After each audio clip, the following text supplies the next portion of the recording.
देख रहे हैं इंडियन मोर्चा न्यूज। पूर्व विधायक नारायण पाल ने भाजपा सरकार पर निशाना साधा। सितारगंज क्षेत्र में कोरोना संक्रमण के बढ़ते मामलों को लेकर सरकार द्वारा किए गए 2 दिवसीय लॉकडाउन में अति आवश्यक सेवाओं में सरकार द्वारा शराब की दुकानों को शामिल किए जाने पर पूर्व विधायक व कांग्रेस के राष्ट्रीय कोऑर्डिनेटर नारायण पाल ने कड़ी आपत्ति दर्ज कराई है। उन्होंने आज नगर की शराब की दुकान से शराब की खरीद कर सरकार पर गरीबों की अनदेखी कर पूंजीपतियों को लाभ पहुंचाने का आरोप लगाया है।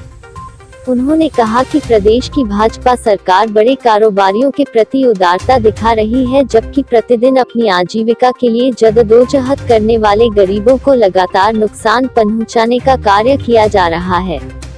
कहा कि सरकार व प्रशासनिक तंत्र कोरोना की रोकथाम में पूरी तरह से विफल साबित हुआ है। नगर की 6 आशा वर्करों के कोरोना पॉजिटिव होने पर सरकार व प्रशासन को घेरते हुए पाल ने कहा कि उनके द्वारा लगातार आशा कार्यकर्तियों को पीपीई किट देने की मांग की गई थी, लेकिन उनकी मांग की अनदेखी होती रही, जिसका परिणाम सामने आ गया है।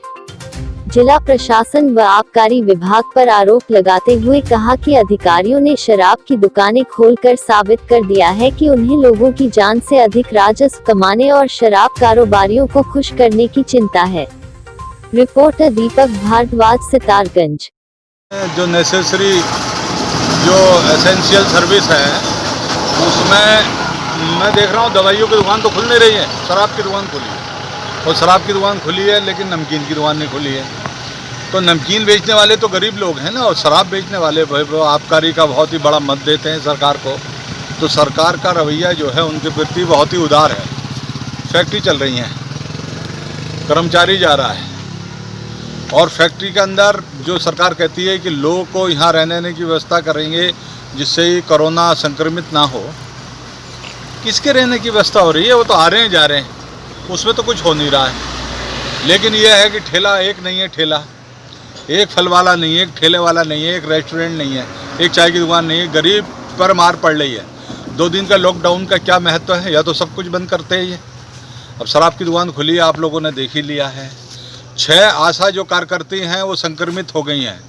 और आंगनबाड़ी और आशाओं के बारे में मैंने हमेशा कहा है कि इन्हें किट दे दो और इनके जो जरूरी संसाधन है, सामान है, वो सब दे दो। अब 6 हो गई हैं। और इनकी जो है, और गुरुग्राम शक्ति फार्म में परसों 42 लोगों की जांच हुई है, और उससे 5 दिन पहले हुई है 52 लोगों की जांच। 6 दिन में अभी तक रिपोर्ट नहीं आई है। उनके सीने पे एक टैग लगा दिया है कि ये कोरोना संक्रमित है, पॉजिटिव है, नेगेटिव है, ये किसी को पता नहीं चल रहा है। अब वो अछूत हो गए हैं पूरे गुरुग्राम में, पूरे शक्ति फार्म में। और फैक्ट्री वालों ने अपने गेट पे लगा दिया है कि गुरुग्राम का कोई भी व्यक्ति यहाँ अंदर प्रवेश उसका वर्जित है। तो पहले सिदार शक्ति फार्म का हुआ, फिर इस्लाम नगर का हुआ, और फिर अभी ये फिर उसका बैकुंठपुर का हो गया, अब गुरुग्राम का हो गया। तो ये किस दिशा में लेके जा रही है सरकार? ये सरकार बेवकूफ़ बना रही है। कोरोना के नाम पर कोरोना बढ़ रहा है और कोई भी प्रयास इसके लिए नहीं हो रहे हैं। और यहाँ का जो हॉस्पिटल का जो सुप्रिटेंडेंट है वो अलग बात करता है, सीएमओ अलग बात करता है, निदेशक कुमाऊँ अलग बात करती हैं।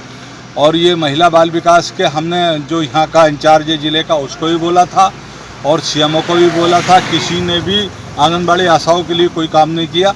और अब ये जो वर्कर काम कर रहे हैं फैक्ट्रियों में, आप देखना किसी दिन हम कोई ऐसी खबर इनकी भी सुन सकते हैं कि इनको भी प्रॉब्लम हो गई।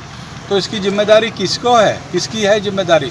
अभी मैंने सुना है कि पुलिस में भी कुछ संक्रमित हो गए हैं लोग। जब सारा सिस्टम ही संक्रमित हो जाएगा और ये कुछ कर ही नहीं पाएंगे, एक दिन तो हाथ खड़े कर लेंगे ये कि हमारे बस की बात नहीं है। तो रोकथाम की जिम्मेदारी सरकार की थी, रोकथाम की जिम्मेदारी विभागों की थी, सरकार की थी, शासनिक ढांचे की थी।